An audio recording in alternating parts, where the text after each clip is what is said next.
Been working on some different ways to mount a remote ID on these DJI Neo 2 drones. Um, Most of these come with Velcro on them and they made to stick on the back. But I don't like the idea of having that sticky residue on batteries and having to put Velcro on every single battery that I want to change through. So I've been looking through some other brackets and trying to find a way to easily Velcro this to a mount and then take the mount on and off the drone. I'd been using this one for a while just by Velcroing it onto a bracket, and then it just snaps in here on the top or the bottom, depending on which way you want to mount it.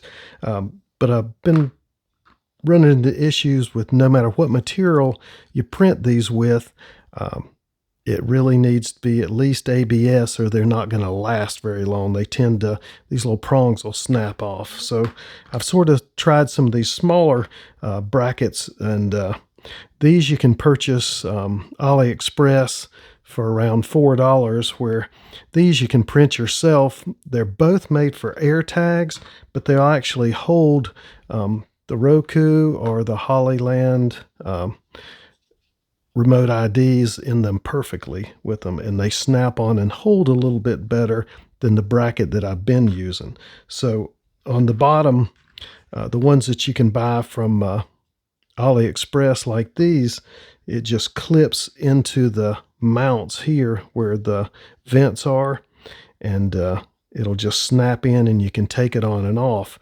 But the problem with this one, it hangs a little bit lower off of the drone, sets lower.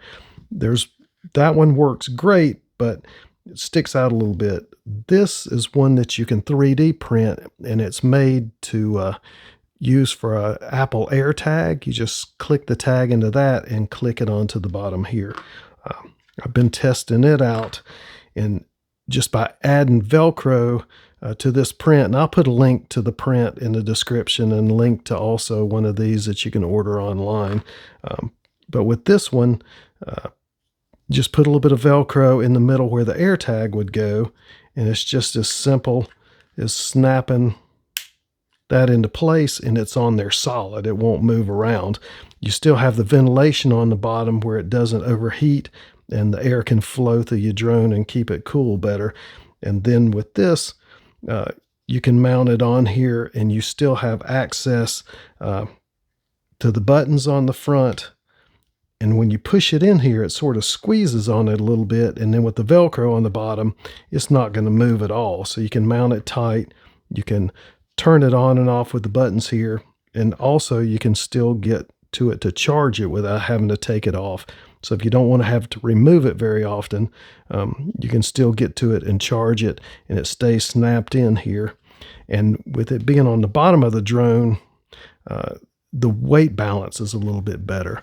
So if you add this mount onto the back, it adds a little weight to the rear end. This adds just a little bit to the front, so it's sort of balanced back to the way it originally came.